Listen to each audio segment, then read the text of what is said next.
Howdy howdy, my name's Cody, welcome to the channel. This is Creation Outdoors.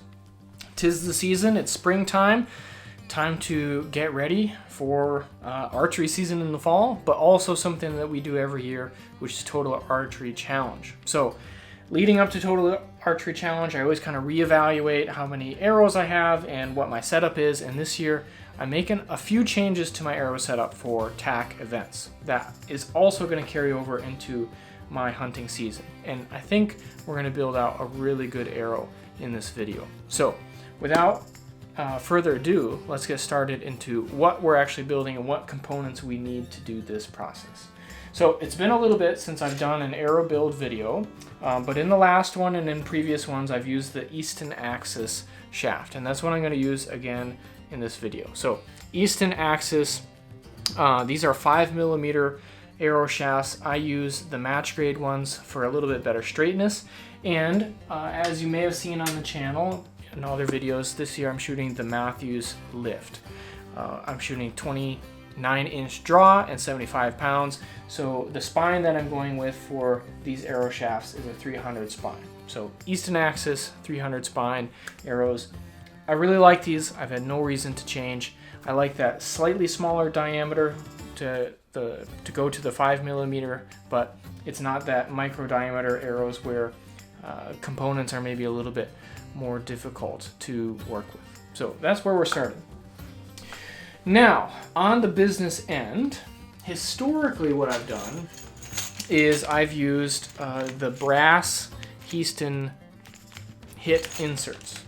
And these brass inserts have a little bit of a tab on them, and so you can either insert them and utilize them as the full insert, which would be 75 grains, or you can break off this little piece, and so it would be a 50 grain insert.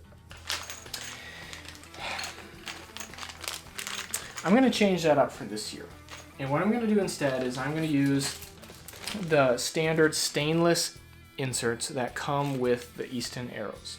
So again, this is their hit insert system, so the insert is fully inside the shaft, and these inserts run about 16 grains. So as you can see, just a small kind of standard looking insert in terms of the hit insert system.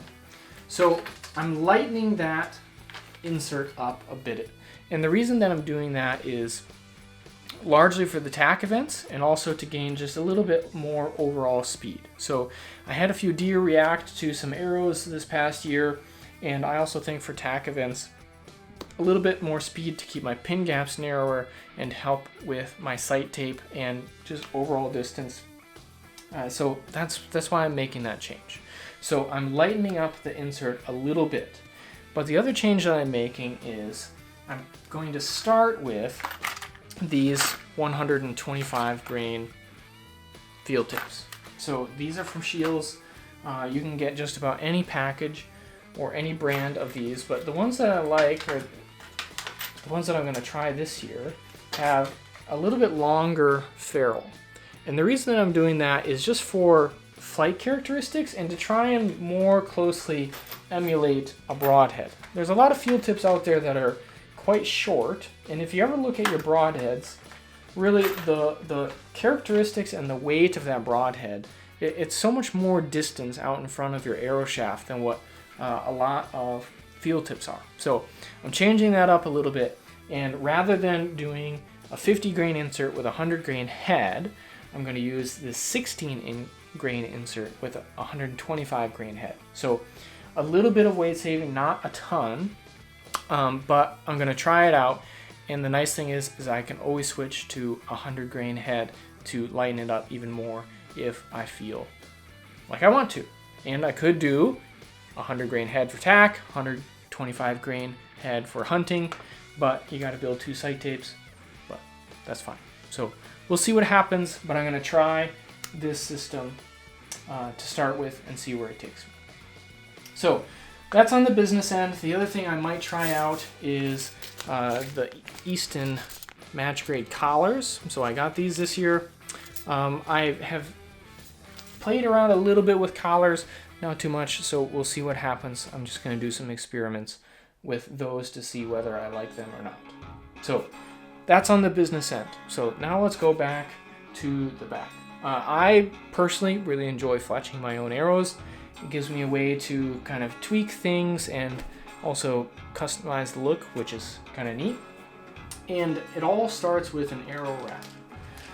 I've had really good success going with one stringer arrow wraps. They're nice, customizable. They've got a lot of patterns out there. You can design your own. And the nice thing is they don't have a giant logo on them, which is the annoying part of some other arrow wrap companies that are kind of coming on the scene. So they don't have a huge logo. They can be plain and they can be what you want. They stick really well, and I've had no problems with the vanes that I typically use and that I'm going to use again, which are the AAE hybrid vanes. So these are the hybrid 23. So they're a little bit more of a low profile vane, and I like that because I typically utilize a 4 fletch configuration of my vanes, and by having the low pro vanes, they're not as wind sensitive, but they still have the ability, when I fletch them with a helical, to steer a broadhead. So again, my purpose for this arrow is both Total Archery Challenge and hunting. And I'm trying not to compromise either one of those setups. And this is what I found to be pretty successful. So that's what I'm using for fletchings and arrow wraps. And of course, we need some way to put those on the arrow. And I use the Bitzenberger system. I like the Bitzenberger fletching jig. It's simple. It really works well. Pretty tight tolerances, and it served me well. I also always end up using AAE products for attaching my vanes to my wraps. So no reason really to go with anything else. It's what is recommended by the vane company, and so who am I to try and come up with something different or something better when that's what they recommend. So that's what I'm going with. I'm also going to try and experiment with some of these cheap Amazon lighted nocks. So generally I shoot nocturnals, but figured I'd give it a go with these. Again, tack events, the risk of destroying an arrow or destroying a nock is pretty high, so I'm going to try and maybe save a little bit of money there, and they're pretty similar in weight to the nocturnals, so we're going to give those a go. And I'll also, of course, be having some nocturnals during hunting season. And if these don't work, I can always switch back to kind of a standard X-Nock made by Easton, which is good too. So that's all the components that I'm going to use to build these arrows. The first step in the actual build process of these is installing the hit insert. So I'm going to take care of this and clean a little bit of space, and then we're going to get started by installing those hit inserts. So we're going to do a little bit of over the shoulder action here, and as you can see, I got everything set up. I've got my inserts here. I've got a paper plate. I use a Q-tip with the tip cut off to mix my epoxy, a couple paper towels, my hit insert tools, which you're going to need, and I like to use 2. Of course, my arrows and the hit epoxy. Historically, this has come with the bags of inserts, but these inserts didn't come with any, so thankfully I was able to scrounge around and find this package, which I had from other arrow builds. So be sure that you have this hit epoxy. Do not assume that it just comes with the components like one would imagine it should, but here we are. So the first thing I'm going to do is I'm actually going to remove all of the nocks from the arrows, because you can end up building a little bit of pressure when you're inserting these inserts. Now, these smaller, lighter stainless ones have a hole in them, whereas the brass ones do not. So in reality, this shouldn't matter too much, but just for the purpose of being sure, we're going to remove all of the nocks. So all the nocks are now removed. So at this point, we can get our epoxy ready. So it's a two-part epoxy. We've got a hardener and a resin. It's got about an hour, hour and a half working time, so really no rush, but it does take about 24 hours to cure. So plan on doing this step and then waiting, certainly overnight, before you continue working on your arrow build. And that's what we're going to plan to do. So fold it over. You've got one part in one half, one part in the other half. You can cut off the tab right along the line, and we're going to squeeze it out onto our paper plate. And this is supposed to be enough for 12 arrows. You really don't need much. One is perfectly clear and the other is a little bit kind of golden in color. And we're going to make sure that we've got all of both, as much as we can, out onto our plate. And now I'm going to use this Q-tip with the tip cut off, and I'm just going to mix this up. You could use a toothpick, of course, and what you'll notice is it ends up getting kind of a little bit milky, certainly more cloudy, and I guess that's really the best way that I can describe it. So I just do circles, circles, circles, circles, circles all around as a way to try and mix this the best I can until it is homogeneous, all looking the same, all that kind of milky. So now we're thoroughly mixed. So now, the fun part. So we have our arrows. Make sure that you're going to put the insert in the correct side. You can make sure that if your arrows are cut, that the cut looks nice. Otherwise, you can adjust that a little bit with the chamfering stone that comes with these, but these look fine. So what I'm going to do is I'm going to take my insert. You can see the threaded end here. And the other end, we're going to just kind of do a little bit of dip and roll in our epoxy. So we just have a nice little dollop on the end of that. That's even probably too much, but you can play it by ear a little bit.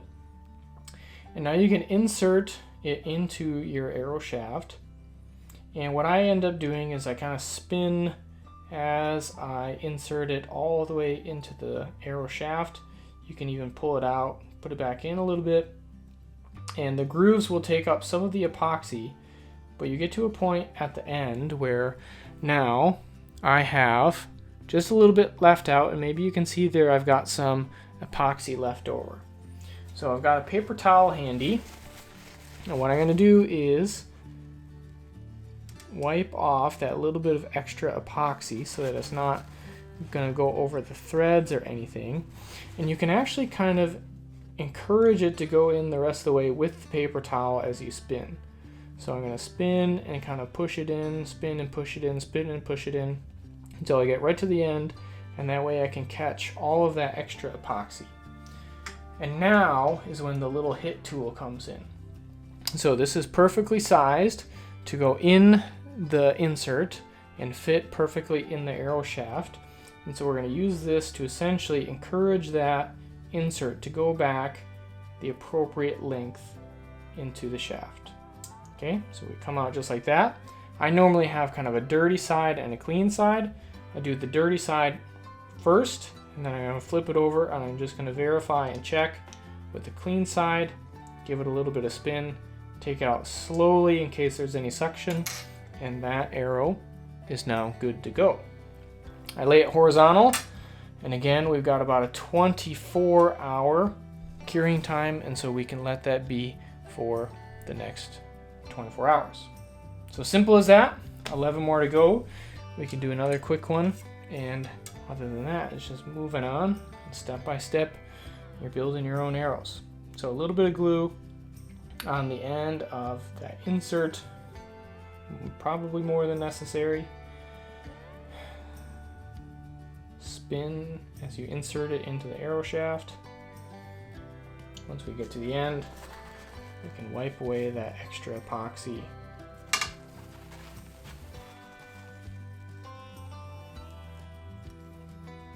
And encourage it the rest of the way in. We can use our tool. Make sure that it's seated at the correct depth. Flip it around. And there we go. This one has a little bit of extra epoxy on the arrow shaft, which you can just quick wipe off. Again, keeping it horizontal. And just like that. So 10 more to go, and then we'll be ready to wait and move on to the next step. So we made it to the last one. A little bit of glue.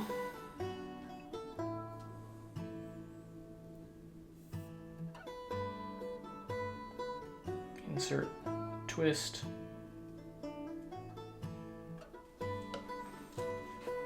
Wipe that little bit of extra glue off.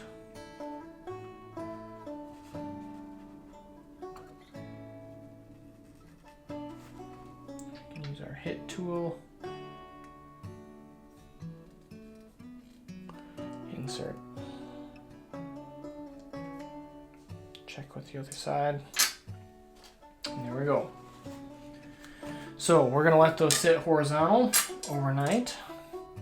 The beauty of video editing is that we can come back and pick up right at this step in the future. So as you can see though, lots of glue left over. You could, I would say, easily do 24 arrows with that amount of glue that we had in that little packet with these hit inserts. They really don't take much, but I've never had one fail. So I've always used the brass ones. These are the stainless, but I've never personally had one fail with that amount of glue. So it's a pretty rigorous system and I've got no complaints. So 24 hours, we're gonna let that epoxy harden and we'll be back in a flash.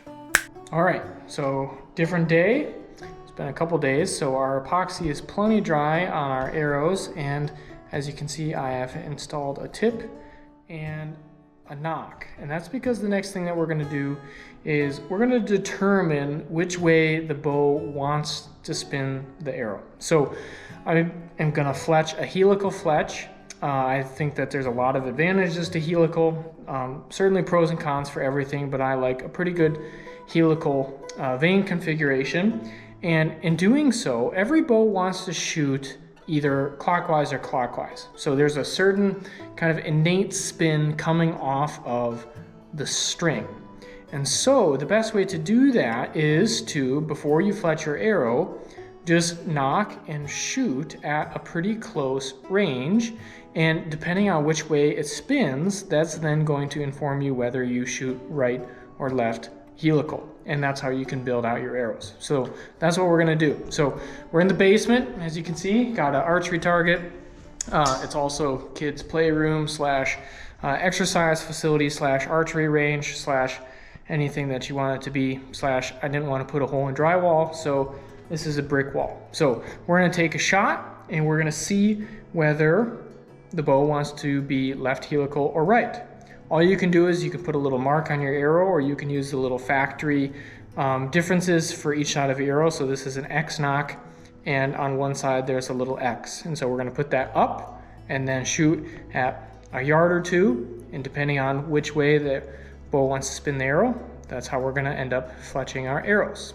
So, shooting the Matthews Lift this year, different than my Bowtech. So we're gonna knock the arrow with the X of the knock up, and then we're gonna just take a shot and see which way this bow wants to spin the arrow. So I'm not liable for any holes in walls or broken arrows.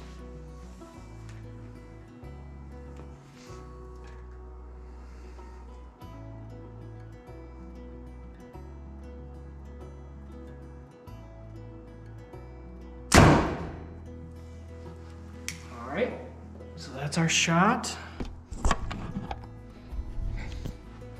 So the X was up, and as you can see, our X is now way over here.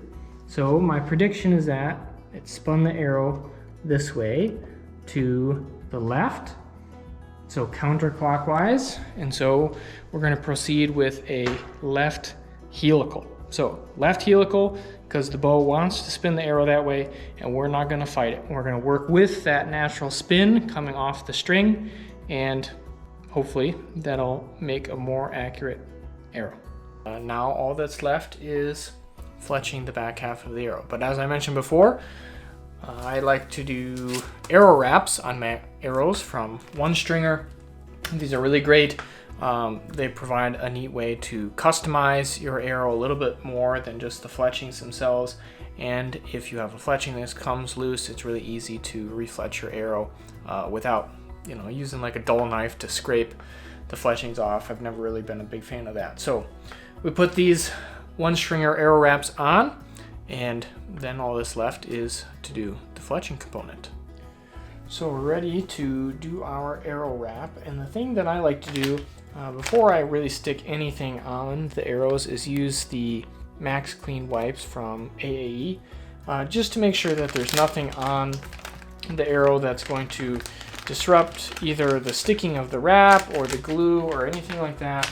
It's a cheap insurance policy, and it's better than having the wrap or fletchings come loose when you really don't want them to. So we're just going to quick wipe down the back portion of the arrow, no big deal, and then we can use this same wipe after we get the wrap on before we start to glue our fletching. So I actually just like to put them back in the package so that they stay a little bit moist while we end up wrapping this and getting ready to do the fletching. So now that's ready, and we can pull out then our wraps from one stringer. They are nice. They come on these little backing, and we get 3 per backing, so you can see I've already used one.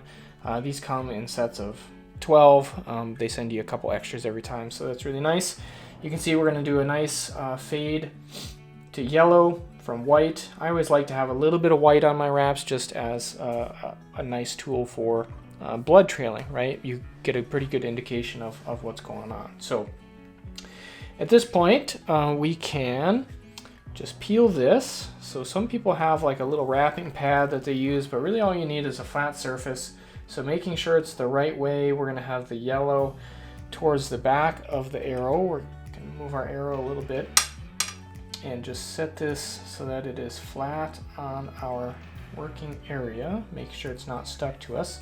And the main tendency that I see is that people usually leave a little bit too much space at the back part of the arrow. So then there's that gap of black between the wrap and the knock. And so to avoid that, you just want to really make sure that it's back far enough. And this is pretty simple. What I find to work pretty well is getting the arrow lined up, and then once you have it lined up, you can just slide it onto the wrap. So I'm not rolling it, I'm sliding it into the wrap. And then once the wrap starts moving, like you can see there, then I will start rolling. So now I'm going to push and roll. Once the top comes around, I'm going to make sure that that is nice and stuck to the carbon. And then I'm going to finish rolling the rest of the way, giving some downward pressure to make sure that everything is stuck. And so when we come around again, we're just going to push down and make sure that the entire wrap is stuck. And so you can use your shirt or a paper towel or something just to make sure that this is all nice and stuck down, but fundamentally it's in pretty good shape. So now we have our wrap on, and largely we're pretty much ready to start fletching right away. So as I mentioned, I'm going to use the wipe, and we'll just give this another quick wipe so that any oils or anything that are on there aren't going to disrupt our fletching process. And we can set this to the side and get ready to fletch our arrows. So I use a Bitzenberger fletching jig, as you can see here, and it's really nice. You can do 3 fletch or 4 fletch. With these small AAE hybrid 23 vanes, I actually like to do a 4 fletch at a 90 degrees, so we're just making a nice X pattern. And it's trial and error, and that's another reason that the wraps are nice, because you can just quick wrap some arrows, and if you don't like that fletching pattern, you can experiment and do something else. So we're also going to need to insert the nocks. So I got these nice yellow X nocks from Lancaster. And so we need to insert the knock because that's how the fletching jig ends up working. So we can quick insert this. I'm going to make sure that we don't touch the wrap. And so I'm just going to make sure that we put this in. Okay, so now we got the knock in there. So we can insert the arrow into the fletching jig, making sure that the knock is how we want it. So let's start it right there. All right, and this is where the left or right helical comes in. So Bitzenberger has these different clamps. So this is the left helical clamp. You can see it's got a little bit of a wave to it. And so that means when we put it on, it's going to have that left helical. We can also adjust this portion, the magnetic portion of this fletching jig, to give it more or less degree of an angle. And so I have it a pretty strong angle, so you can see I'm to the right of this mark here on the bottom and to the left on the top. So it's a pretty strong left helical, but again, these are pretty short fletchings, and it just provides nice stabilization for the arrow. So some paper towel is also useful for this process.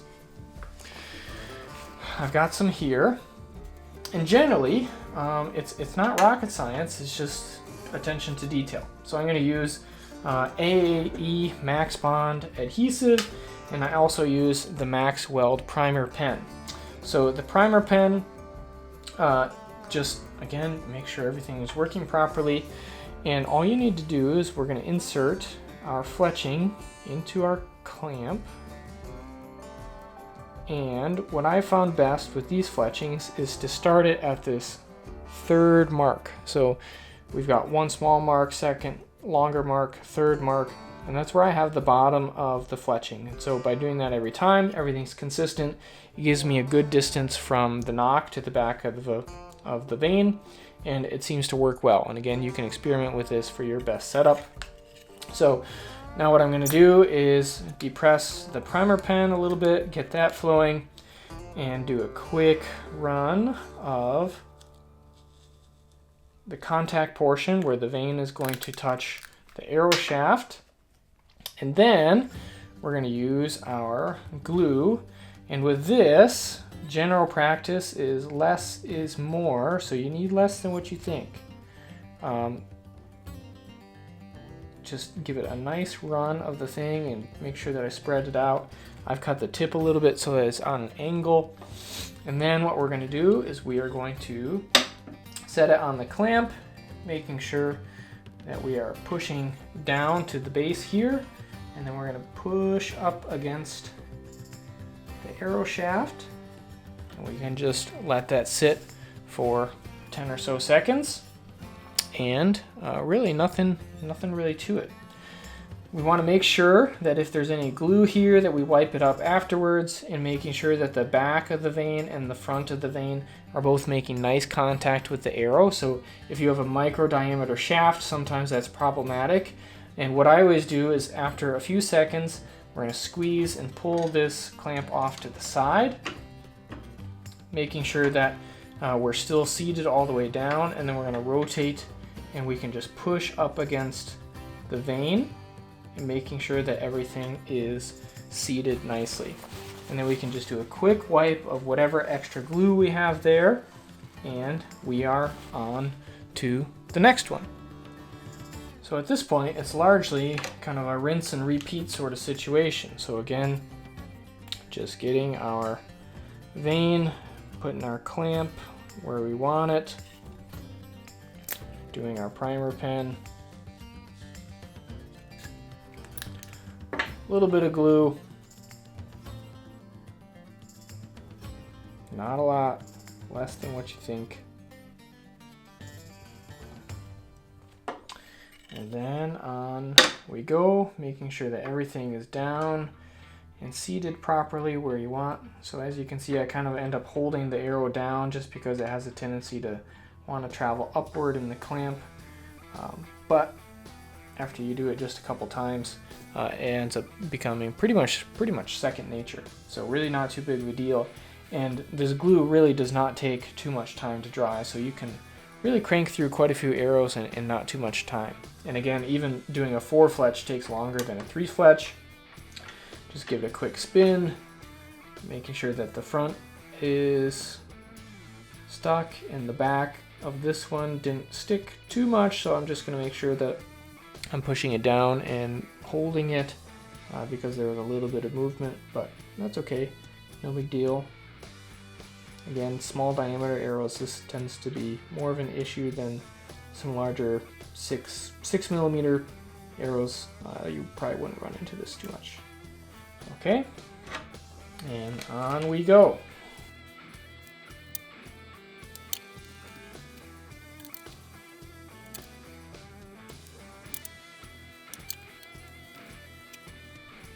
So after our last one, we can remove the clamp, and in this case we're not going to rotate it. We're just going to take the arrow out, and again just do a little bit of push on the front, on the rear of this vane, making sure that both are seated. As you can maybe infer, I generally have a little bit more issue with the back portion, making sure that they get stuck. That could be a me problem, could be the angle of the helical, could be the small diameter, but regardless, just something to watch out for. A little bit of extra glue, you can wipe in between if you need to, but largely that's where we're at. And so you can see we've got a nice strong helical to this that's going to really coordinate and work well with the direction that the bow wants to spin this arrow. And there's only one step left, and that is using a little bit of glue. And I like to tip and tail the arrows, so essentially just put a little dab of glue on the back of the vane and a tiny dab of glue on the front, because if anything's going to happen, the front or the rear is going to start pulling away. Just by having a little bit of extra glue there, it can just prevent that from happening. Maybe buy you a little bit of life if you end up sending this into the dirt at a Total Archery Challenge event. So there is our fully fletched arrow. So there we have it. We have done the entire process. So front to back, everything from our inserts to the tip to figuring out which way our bow wants to spin the arrow to putting on the wraps to fletching it. And now let's see where we end up for weight. So again, it's a 29-inch arrow. We've got a 4 fletch, 125 grains up front, but just the stainless insert. And I might use the lighted nocks, but for now we just have the standard X knock in there.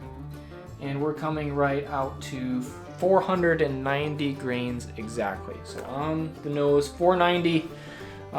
When I ended up shooting my previous arrows, which were a little bit over 510, so 515, the Matthews lift, 29-inch draw, 75 pounds. It was shooting that at about 283 feet per second. So this is going to be higher than that. So we might be up maybe closer to even 290, hard to say. But upper 280s, so that's in a really good spot for this arrow. So still relatively heavy. I'm still going to have a lot of confidence in this setup.